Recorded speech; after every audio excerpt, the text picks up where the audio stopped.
চট্টগ্রামের কাপ্তাই সড়কে ঘটেছে মর্মান্তিক সড়ক দুর্ঘটনা। একটি সিএনজি অটোরিকশা হঠাৎ নিয়ন্ত্রণ হারিয়ে উল্টে গেলে মুহূর্তে আতঙ্ক ছড়িয়ে পড়ে আশেপাশে।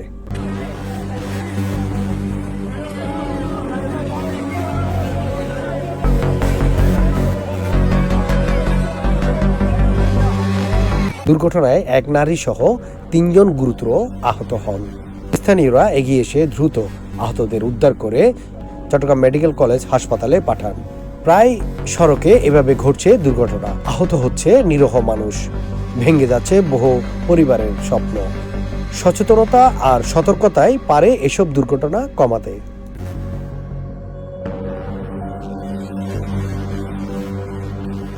Desk report, Chittagong সারাবেলা।